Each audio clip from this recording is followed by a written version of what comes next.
પછી પરમાનંદ સ્વામીએ સ્વયં પ્રકાશાનંદ સ્વામીને પ્રશ્ન પૂછ્યો, જે સુષુમ્ના નાડી જે દેહને માયલી કોરે કેમ રહી છે, દેહથી બહાર કેમ રહી છે? ત્યારે એ પ્રશ્નનો ઉત્તર સ્વયં પ્રકાશાનંદ સ્વામીએ કરવા માંડ્યો, પણ થયો નહીં. સુષુમ્ના નાડી એટલે આધાર સ્તંભ જેવું. નાડી એટલે લેંગાન નાડી નહીં, કે દેહમાંથી બહાર જઈને ત્યાં બ્રહ્માંડ સાથે એક વખત એ નહીં. આધાર. હલો, આપણે લેન્ડ 20 રૂપિયાની એ નહીં. હે આ મળે જ કે સામે નહીં સર? હલો, હાથની નાડી એ નહીં, હાલતી હાલતી બંધ થઈ જાય છે ને એ નહીં, સતત ચાલ્યા કરે છે એ નહીં. સુષુમ્ના. હલો, પછી શ્રીજી મહારાજ બોલ્યા, એને કરતા વિક્રાંત જોવા લાગી આવો તો રજા છે. આનંદી તોપુર ગોળા બધા જોવાતા જોયા કે નહીં? હજી નથી ગયા? તું બતાડી આવ્યો? હલો, તમે ન જોત કઈ ને, છોકરાને બતાડી આવજો.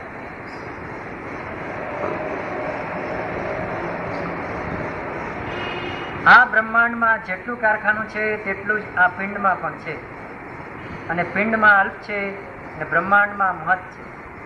ને જેવો આ પિંડનો આકાર છે તેવો જ બ્રહ્માંડનો આકાર છે.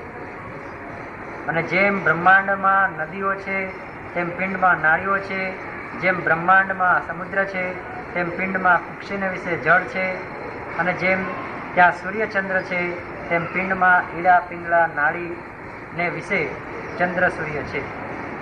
ઇત્યાદિક સામગ્રી જેમ બ્રહ્માંડમાં છે તેમ પિંડમાં છે. અને આ પિંડમાં જે ઇન્દ્રિયોની નાડીઓ છે તેની બ્રહ્માંડ સાથે એકતા છે.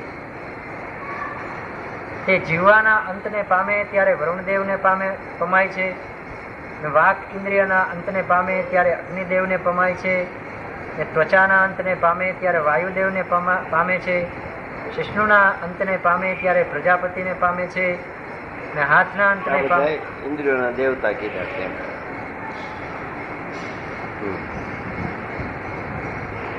હાથના અંતને પામે ત્યારે ઇન્દ્રને પામે છે, ને તેમજ હૃદયને વિશે રહી જે સુષુમ્ના નાડી તેનું અંત જે બ્રહ્મરંધ્ર તેને જ્યારે પામે ત્યારે સુષુમાર ચક્રને વિશે રહી જે વૈશ્વાનર નામે આધાર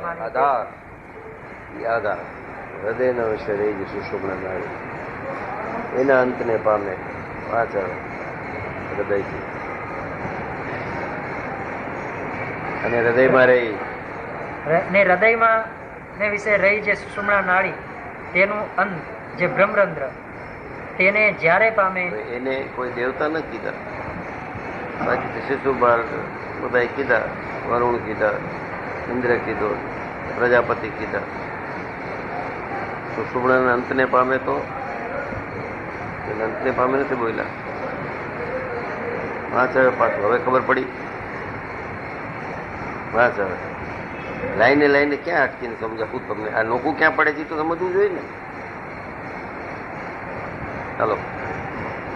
તેમજ હૃદયને વિશે રહી જે સુષુમ્ના નાડી તેનું અંત જે બ્રહ્મરંધ્ર તેને અંતને પામે નહીં.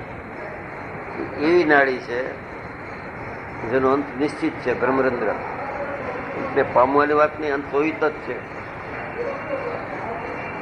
હાલો, તેનું અંત જે સુષુમ્ના નાડી તેનું અંત જે બ્રહ્મરંધ્ર તેને જ્યારે પામે ત્યારે સુષુમાર ચક્રને વિશે રહી જે વૈશ્વાનર નામે અગ્નિ વૈશ્વાનર એના અંતને પામે ત્યારે એમાં જ રહેલી વૈશ્વાનર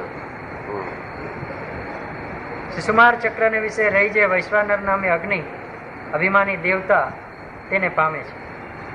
પેલા એને પામે. અહમ વૈશ્વાનરો ભૂતવા પ્રાણીનામ દાસભાઈ આઈ ગીતા.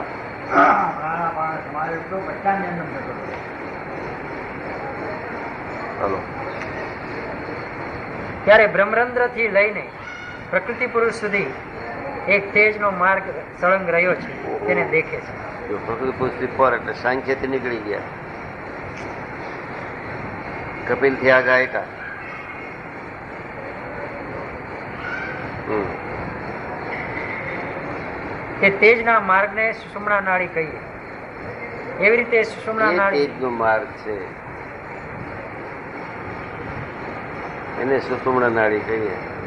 એને અંતને પામીને બહાર નીકળી જાય. જો વાંચ પાછું. ત્યારે બ્રહ્મરંધ્રથી લઈને પ્રકૃતિ પુરુષ સુધી એક તેજનો માર્ગ સળંગ રહ્યો છે તેને દેખે છે. તે તેજના માર્ગને સુષુમ્ના નાડી કહીએ, સુષુમ્ના કહીએ. પાછું વાંચ હજી નથી સમજો. ત્યારે જલ્દી વાંચવાની જરૂર નથી, સમજીને વાંચ. ત્યારે બ્રહ્મરંધ્રથી લઈને બ્રહ્મરંધ્ર શું?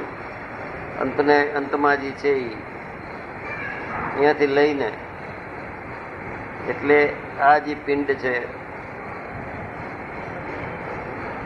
જેટલું પ્રકૃતિ પુરુષનો બ્રહ્માંડમાં છે એટલું જ આ પિંડમાં છે. તો આ જે અંતને પામે બ્રહ્મરંધ્ર સુધીની, એનો જે અંત છે એ બ્રહ્મરંધ્રમાં છે. અને ત્યાંથી લઈને હાલ હવે બ્રહ્મરંધ્રથી લઈને પ્રકૃતિ પુરુષ સુધી આ પુરુષ ને પ્રકૃતિ એટલે આ 24 તત્વનું જે બ્રહ્માંડ બન્યું છે, આ બ્રહ્મરંધ્રથી લઈને શું બ્રહ્મરંધ્ર શું છે? પોઈન્ટ છે કોઈ બસનું? ટર્મિનસ છે કોઈ ટ્રેનનું? શું છે એ બ્રહ્મરંધ્ર?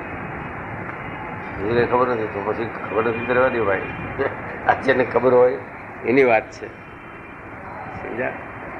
ત્યાંથી લઈને પ્રકૃતિ પુરુષ એટલે આ જે પિંડ છે એની બ્રહ્માંડ વચ્ચેની એકતા.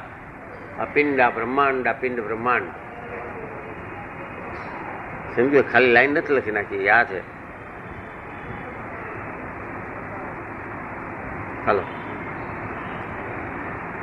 ત્યારે બ્રહ્મરંધ્રથી લઈને પ્રકૃતિ પુરુષ સુધી એક તેજનો માર્ગ સળંગ રહ્યો છે. ભાઈ તેજનો માર્ગ અંધારું હોય તોય એ તેજનો માર્ગ એટલે એક છે એ નક્કી કરે. લાઈટ નથી થતી એ માર્ગ ને તેજ માર્ગ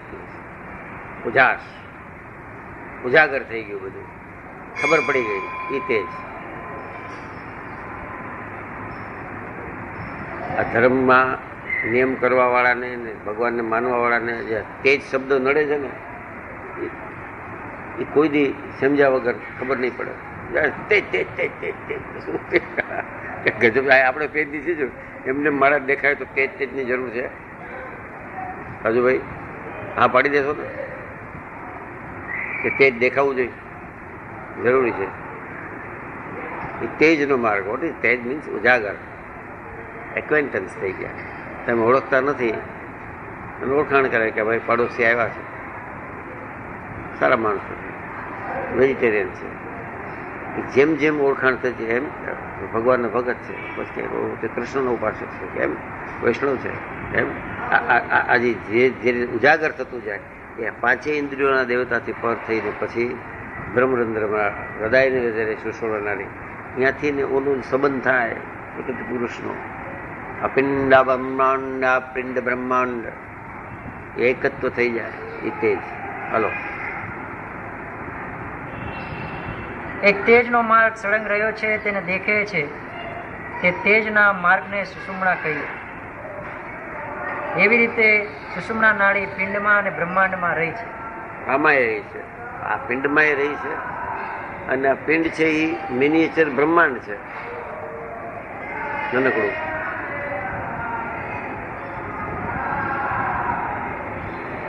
પછી તમારો બીજો કોક વખત કેમ જરા ધીરે બોલે. રાજુ એમ કે ઓળખું કેમ?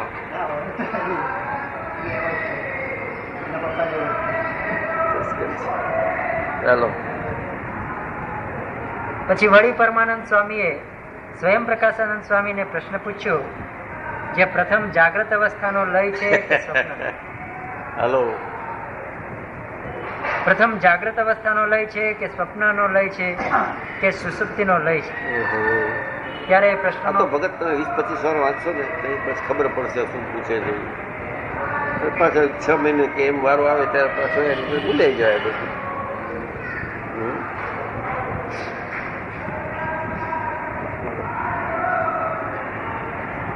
અહીં આપણે 15 વાર વાંચી ગયા છો, બદલાઈ ગયો ઓડિયન્સ.